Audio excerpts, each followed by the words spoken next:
ये यूनिट मसनूई ज़हानत से तैयार किया गया है, इसलिए इसमें अल्फाज की दुरुस्तगी और अदायगी में गलती का एहतमाल हो सकता है।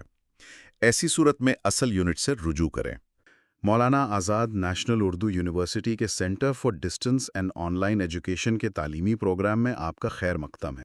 ये ऑडियो यूनिवर्सिटी के कॉपीराइट शुदा खुद इक्तिसाबी मवाद से तैयार किया गया है। ये मवाद मौलाना आज़ाद नेशनल उर्दू यूनिवर्सिटी के एआई की मदद से तैयार करदा ऑडियो सीरीज का हिस्सा है। Welcome to today's deep dive. We're really thrilled to have you here with us. Today we're opening up a pretty fascinating stack of instructional materials and business communication guides. Yeah, it's a really dense stack today. It is, yeah. And our mission is to decode the evolution of professional communication. We are taking you on a journey from the strict, legally binding rules of traditional paper and ink business letters all the way to the chaotic, hyper-connected world of modern social media and online meeting platforms. It really is a massive leap when you look at it closely. Right. I mean, we're talking about a fundamental shift in how human beings actually conduct their livelihoods. Right. Think about what an oral contract actually meant centuries ago. It wasn't, just two people casually agreeing over a quick handshake. No, definitely not. It required physical witnesses standing in the exact same room observing the agreement taking place. Which means your ability to do business was completely geographically locked. Like if you were a merchant, everyone, the buyers, the sellers, the witnesses, they all had to travel to a centralized spot. Exactly. Your enterprise could really only stretch as far as you could physically travel. Mm-hmm. So how did we go from needing physical bodies in a room to conducting global business on platforms like Zoom?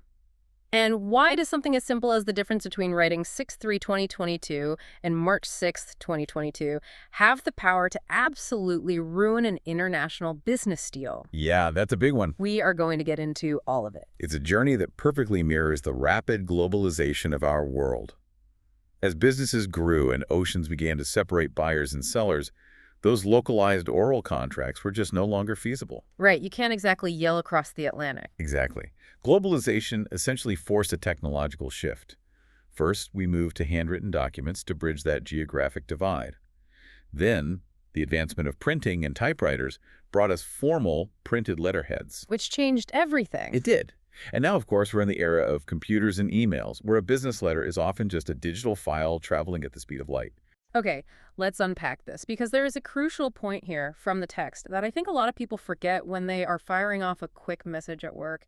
We tend to treat emails like casual conversations. We really do. But business letters, regardless of the medium, are not just polite little notes. They are formal and potentially legally binding documents. They can actually be used as evidence in a court of law to settle a dispute. What's fascinating here is the gravity of that fact. Yeah. The language you use in business communication is paramount because that correspondence might be binding on the sender, the receiver, or both. Wow. It requires a level of precision that we often take for granted today. You're creating a permanent record of intent. Which is exactly why there is a globally accepted anatomy for these letters. It isn't just about looking neat. It's about minimizing the risk of misinterpretation. Yes, exactly. We see this in the block format, which the materials highlight as the most widely used style internationally. In this format, absolutely everything is left justified. Every single line starts flush at the left margin. You use single spacing within the paragraphs and then a double space to indicate a paragraph break. It can feel almost robotic when you first look at it, all that text jammed to one side. But there is a real brilliance to that uniformity. How so? Well, the eye doesn't have to work hard to find the information. And beyond just the physical layout, there are crucial specifics and rules of etiquette that serve as safety nets for the writer. Here's where it gets really interesting, especially for anyone listening who works across borders or interacts with international clients. There is a massive potential pitfall lurking in the top right corner of your document. The date trap. The date trap. If you use the American date format, month, day, year in an international letter, you can cause absolute chaos. Writing 6/3/2022 might mean March 6th to an American. Right. But to someone almost anywhere else in the world, they're reading that as June 3rd. Imagine the fallout from that. You think a payment is due in March, your client thinks it's due in June. Or a shipment arrives 3 months early or 3 months late. The rule from the guides to avoid this disaster is incredibly simple. Always spell out the month. Just write the word. Yes. Yeah. Write March 6, 2022. That simple change prevents a missed delivery or a breached contract. It's such a tiny detail, but the ripple effects are huge. Speaking of tiny details that matter, there's also the Mrs. rule. Yes, this is an important piece of modern etiquette from the text. If you are addressing a woman in a professional setting and you don't know her marital status, or honestly, even if you do, Miscript is the safest title to use. And realistically, it is the most common title to use now. It removes the guesswork, it removes any unconscious bias regarding marital status, Yeah. and it maintains strict professionalism. Definitely. You also see this need for strict professionalism in the subject line. It must be concise, just a phrase or a single sentence. You aren't writing a novel. Exactly. You are stating exactly what the document is about, so the recipient can categorize it immediately. You want them to know the stakes before they even read the first word. If we connect this to the bigger picture, even when you're just sending a quick work email today, applying these foundational rules of clarity actually protects you professionally. It really does. It ensures your message is received, understood, and leaves no room for costly misinterpretations. So let's look at the actual toolkit you use to build these communications. The materials break down 6 specific categories of day-to-day miscellaneous business letters. Right, the standard day-to-day stuff. We've got requests for information, acknowledgments, inquiry letters, replies, complaints, and letters placing orders. Each of these serves a very specific, essential business activity, and each requires a slightly different approach. Let's talk about acknowledgments for a second, because I feel like this is an area where people just waste so much time. Oh, either or. You get an email and you sit there for 10 minutes trying to draft a response that sounds perfectly professional and appreciative without sounding, I don't know, overly eager. Overthinking it. Exactly.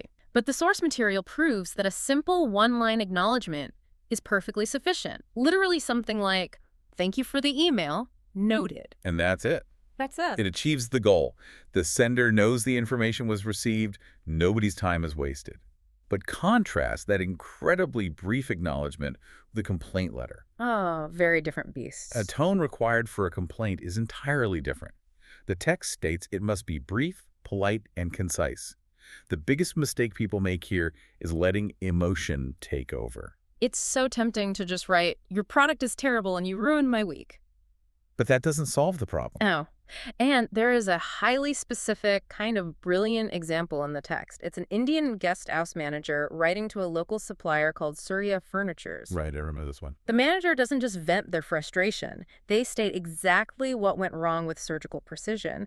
They point out that they received a dark brown sofa instead of the tan one they ordered. The dining table is wobbly, and the size of the bed varies. It's not exactly 72 inches by 72 inches. What makes this example brilliant is that absence of emotion. It is a perfect execution of a business complaint because of its structure. Just the facts. Just the facts. They state the exact issue, stripping away the anger, and then this is the crucial part. They demand a specific solution within a time frame. Yes. They request the items be replaced as per the original order within a week, failing which the complete order shall be canceled. By removing the emotion, it becomes a powerful, actionable document. It turns a grievance into a professional superpower. Precision really is everything. And it's the same with inquiry and order letters. Absolutely. There's another fascinating example in the text of a company leasing 10 cabs. They didn't just ask for a fleet of cars. Right. They specified 3 automatic SUVs, 2 Maruti 800s, and 5 manual Tata Indicas. And they mandated they all have new tires and current fitness certificates. This raises an important question. Why go into such granular detail when ordering something as standard as a rental car? Why not just use a standard form? Because while templates exist for all of these formats, now you can pull up a purchase order template in seconds. Every context is unique. Knowing how to tailor the message is the real skill. Right. Being that specific about a 72-inch bed or a mandated fitness certificate for a vehicle, that's what protects you. The template is just the skeleton. The precision of your language is the muscle. I love that. The template is the skeleton. Okay, so we've covered paper and standard emails. Now we have to talk about how social media completely changed the game. We're moving from paper to platform. Yes. The text notes that social media now has over 4.5 billion users globally. That number is staggering. It completely contextualizes the shift we've experienced over the last 2 decades. It's not just socializing anymore. No. It's no longer just a space for young people to share photos. Oh. It has evolved into a critical tool for global business, advertising, and e-commerce. It really is the new public square, and just looking at the text, there's an impartial, factual observation here about its reach. Social media is now actively used as a tool for governments and politicians to persuade voters. The source material explicitly points to the heavy use of Twitter in recent American elections as an attestation of this power. Exactly. We are seeing it utilized across every sector because it reaches people directly. It bypasses traditional channels entirely. So social media changed how we broadcast to the world. But behind closed doors, how colleagues actually speak to one another underwent an even more dramatic revolution. You're talking about the virtual meeting explosion. I am. The virtual meeting explosion. The COVID-19 pandemic acted as a massive catalyst here. It necessitated a total reshaping of work, pushing the entire world into online meetings, virtual conferences, and meetups overnight. It's fascinating that we don't just have one single platform that won the war. We have this whole fractured landscape of software. And I kind of love nerding out on the specific stats of these platforms provided in the text. Let's hear them. Okay, first you have Skype, the pioneer, but historically plagued by audio and video connection issues. Right, the early days of dropped calls. Then there is Zoom, which is now the most widely used platform globally. Very true. But then you have GoToMeeting. The text points out this is great for up to 100 members, and it actually has a 14-day free version. There's a very specific use case. Microsoft Teams can handle up to 300 participants, and it's free just by signing in with a Microsoft email. Google Meet offers high privacy with special dial numbers, and it comes in basic, business, and enterprise plans. And then there's Zoho Meeting. Yes. Highlighted specifically for a very low rate of dropped calls. Which is vital. And then you have the totally different scales of communication. Facebook Live allows a limitless number of live viewers, hundreds of thousands of people. Well, WhatsApp provides the most private space. Exactly. Looking at these pros and cons is important. The advantages are truly transformative. Virtual meetings save massive amounts of time, money, boarding, and travel energy. The democratization of it all is incredible. It allows global exposure. One single trainer can now train thousands of people simultaneously. It democratizes access to international meetings without spending a penny. But there's always a flip side, right? There is. Face-to-face interaction cannot be entirely replicated. We are losing physical socialization and human contact. Plus, tech issues can ruin an entire meeting. Oh, absolutely. Nothing worse than a frozen screen. And there is a real threat of hacking. The text mentions the Zoom hacking incidents, showing how confidential meetings face severe security risks online. Which is exactly why you can't just send a calendar link and hope for the best. The materials actually outline rules of masterclass, really for conducting smooth virtual sessions. Yes, the guidelines for success. First, the technical requirements. You need a secure, dependable platform with high-quality audio and video. And visuals. Desktop sharing is absolutely vital for policy and business meetings where seeing the data is necessary. You have to look at the work, not just each other. Exactly. And that brings up a major struggle highlighted in the text. Multitasking. It's so easy to do. It is. The best way to stop participants from multitasking is keeping meetings short, setting a clear agenda beforehand, and incorporating engaging activities so nobody dominates the conversation. Keep them involved, or they'll start checking their email. So what does this all mean? The big takeaway from this entire journey is that whether you are drafting a highly specific block-formatted letter complaining about a brown sofa or hosting a 300-person Teams meeting, the goal is exactly the same. Clarity, connection, and achieving a productive outcome. Yes. I would encourage you to look at your next calendar invite or your next email draft. Are you using the right medium? Are you being as precise as the rules dictate? The tools change, but the fundamentals don't. They really don't, but it does leave you with a final, mind-bending question to ponder. Oh?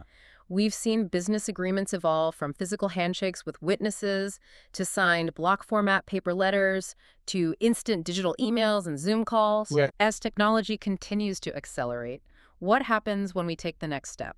How long until legally binding contracts are negotiated and sealed entirely by AI avatars or in virtual reality spaces? That's a wild thought. Will we even need to be present at all? Something to think about. It really is. Thank you so much for joining us on this deep dive. Stay curious.